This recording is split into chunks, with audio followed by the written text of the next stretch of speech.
Hello दोस्तों, कैसे हो आप सब। आर के सेल्फ स्टडी में आपका स्वागत है।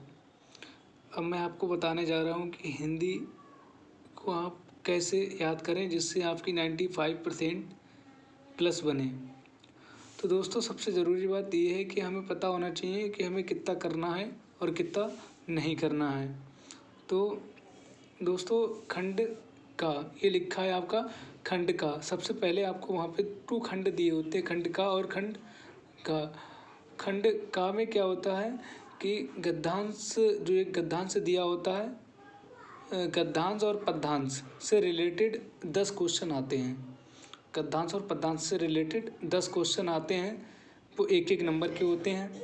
गद्यांश से 5 आते हैं और पद्यांश से 5 आते हैं। फिर उसके बाद गद्यांश की व्याख्या आती है 10 नंबर की।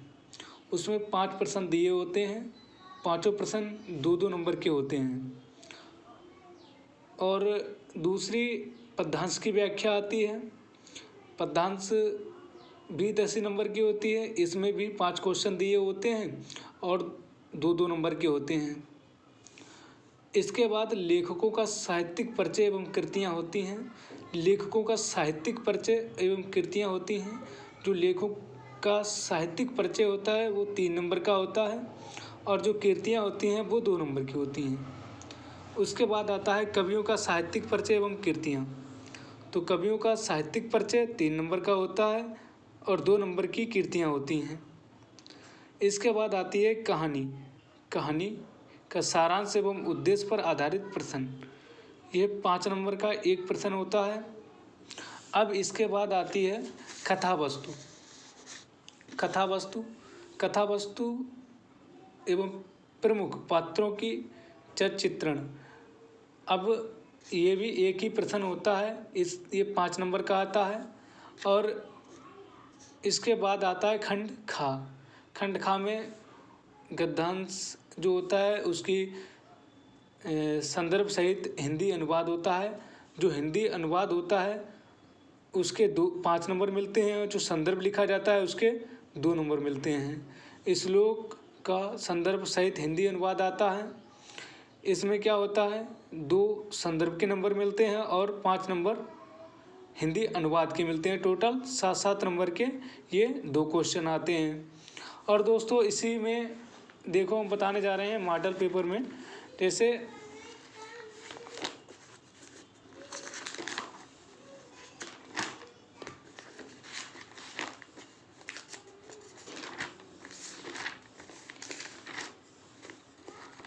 दोस्तों, जैसा हमने बताया है कि गद्यांश और पद्यांश से 5-5 नंबर के ऑब्जेक्टिव टाइप क्वेश्चन पूछे जाते हैं, मतलब बहुविकल्पीय पूछे जाते हैं।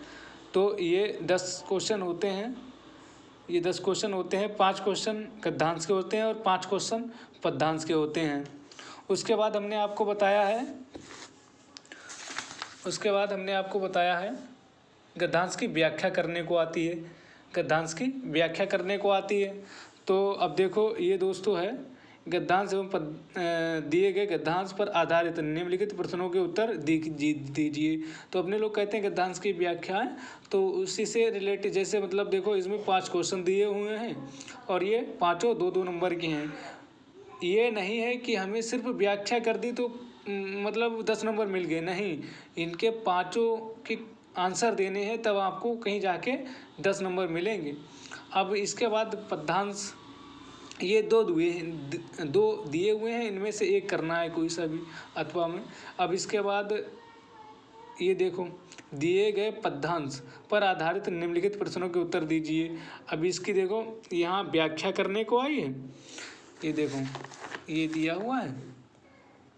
अब इसकी व्याख्या करने को आई है और इसके 5 क्वेश्चन दिए हुए हैं, टोटल 2 के हैं, तो मतलब 10 नंबर की ये हो गई। अब इसमें भी क्या, अथवा में एक दूसरा दिया है, चाहे ये कर लो चाहे वो वाला कर लो। अब इसके बाद आता है कि जीवन परिचय कितने, देखो इसमें लिखा है लेखक का साहित्यिक परिचय एवं कृतियाँ। यहाँ साहित्यिक परिचय लिखना है, ना कि जीवन परिचय, ठीक है। अब जैसे यहाँ लिखा है, देखो निम्नलिखित में से किसी एक लेखक का साहित्यिक परिचय देते हुए उनकी प्रमुख रचनाओं का उल्लेखन कीजिए। और अधिकतम 80 वर्ड में इसे लिखना चाहिए। जैसे डॉक्टर हजारी प्रसाद द्विवेदी, प्रोफेसर जी सुंदर रेड्डी, डॉक्टर APJ अब्दुल कलाम। और दूसरा दिया हुआ है, निम्नलिखित में से किसी एक कवि का साहित्यिक परिचय देते हुए उनकी प्रमुख कृतियों का उल्लेखन कीजिए। इसमें भी अधिकतम अंक कितने लिखने, शब्द लिखने हैं? 80। मैथिली शरण गुप्त, जयशंकर प्रसाद, रामधारी सिंह दिनकर।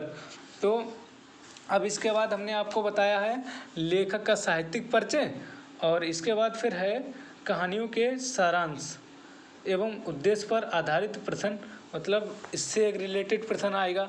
जैसे ये नीचे दिया हुआ है, ये दिया हुआ पंचलाइट है, मुक्ति यज्ञ है, सत्य की जीत है, रश्मि है। तो इसमें से क्या है जो तुम्हारे मतलब डिस्ट्रिक्ट में पढ़ती हो, जो तुम्हारे डिस्ट्रिक्ट में पढ़ती हो वो करनी है। जैसे जो फिर तुम्हें अच्छी लगे वो करनी है, डिस्ट्रिक्ट वाइज क्या जो तुम्हें अच्छी लगे वो करनी है। तो यहाँ पे हमारे लिए जैसे हमारे यहाँ ज़्यादातर लोगों ने ये की थी पंचलाइट की कहानी जो है अच्छी है। तो आनी तो है ही, पंचलाइट है ये हर वर्ष आती है, ये नहीं कि इस बार आ गई तो अगली वर्ष नहीं आएगी। पंचलाइट है, ध्रुव यात्रा है, ये हर बार आती है। और पंचलाइट और बहादुर और लाठी वगैरह ये चीज़ें हैं, इनमें से ये 5 नंबर की आती है। और उसके बाद फिर अपने लोगों की कथा वस्तु ये लिखा है यहाँ पे, कथा वस्तु प्रमुख पात्रों की चित्रण कीजिए। तो इसमें देखो जैसे ये तो हो गई कहानी, पंचलाइट, ध्रुव यात्रा और पंचलाइट बहादुर। तो इनमें से कोई सी एक कर दो तो ये कहानी हो जाएगी। अब इसके बाद आ रहा है प्रमुख पात्रों और कथा वस्तु। तो इसमें क्या है, जैसे ये दी हुई है, मुक्ति यज्ञ है, सत्य की जीत है, रश्मि है, अलौकिक कृति है। तो इनमें से जो तुम्हारे डिस्ट्रिक्ट में पढ़ती हो वही करनी है, ना कि सब करनी है। ठीक है। तो हमारे यहाँ शाहजहाँपुर में जो है ये क्या नाम, त्यागपथी पड़ती है हमारे यहाँ शाहजहाँपुर में।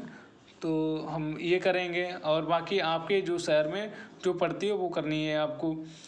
और जैसे इसमें देखो हमने बताया कि चित्रण भी पूछा जाता है। तो अथवा में पूछा गया त्यागपथी खंड काव्य के आधार पर हर्षवर्धन का चित्रण कीजिए।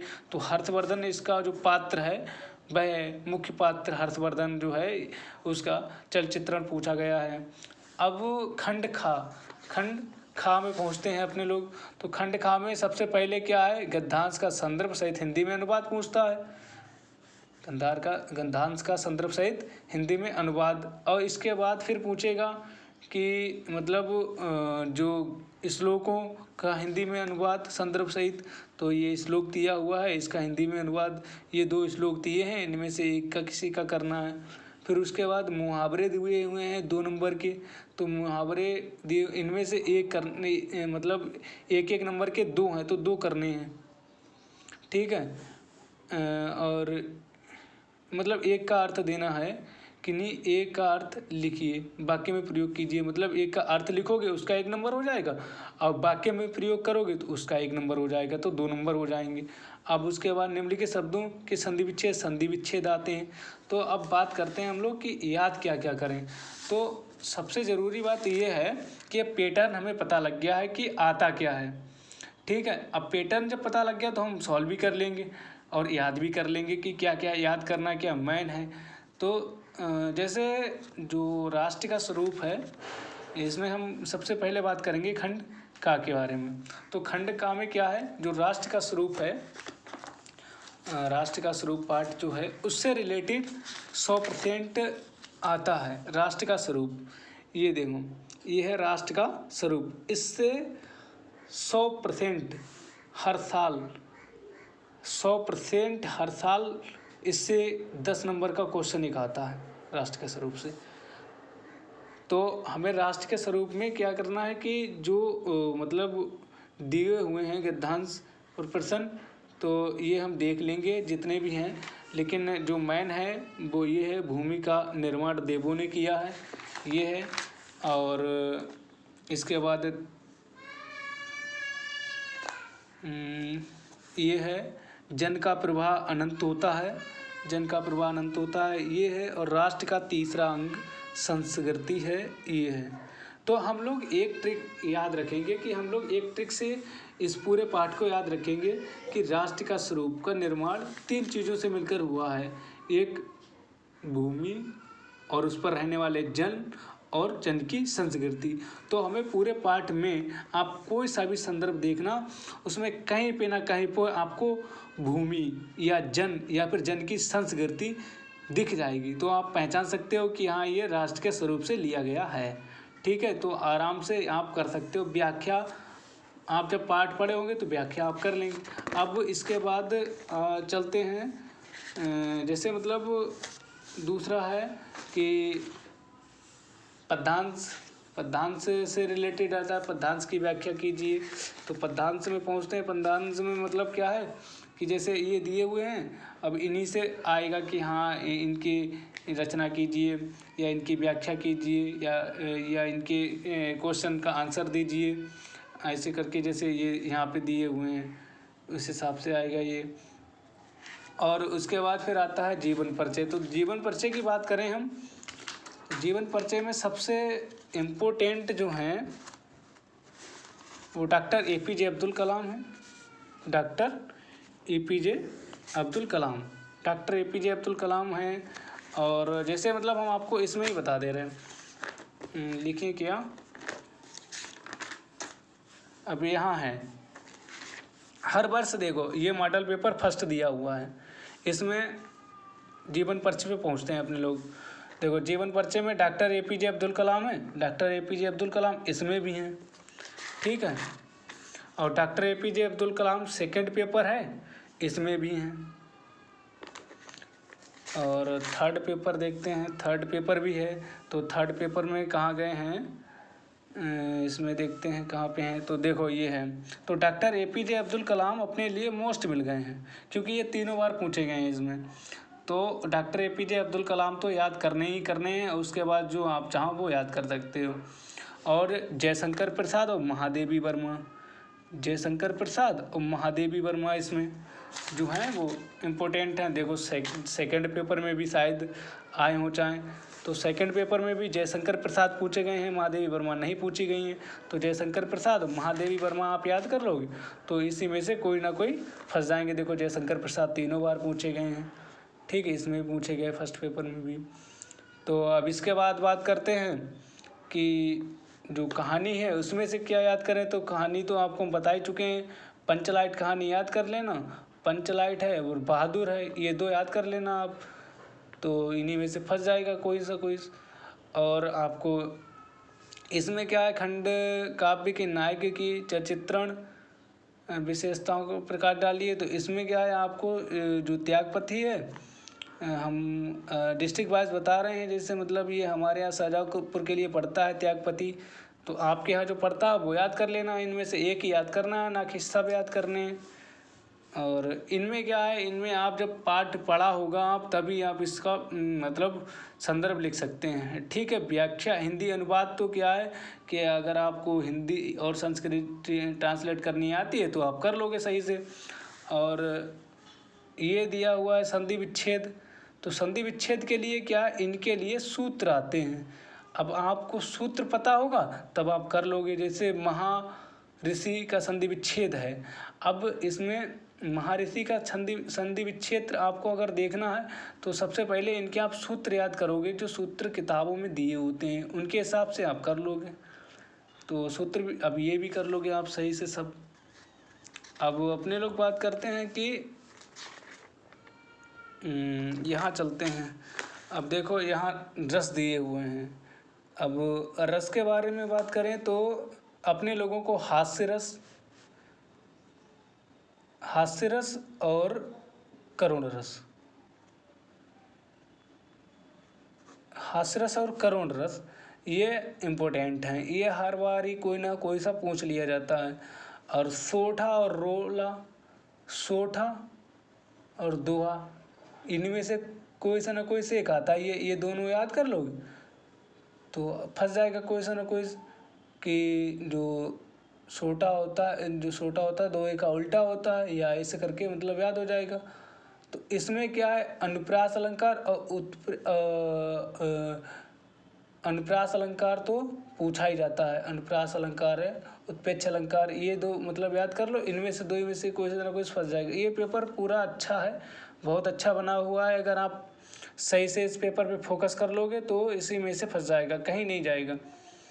तो अब देखो, इसमें एक निबंध लिखने को आता है 9 नंबर का, 9 नंबर का निबंध लिखने को आता है अपने तो, और उसके बाद जैसे 9 नंबर का एक निबंध आता है, ये देखो लिखा हुआ है, मेरा प्रेमी कवि, मेरा प्रिय कवि, जो भी आपका प्रिय कवि हो उसके ऊपर आप लिख सकते हैं।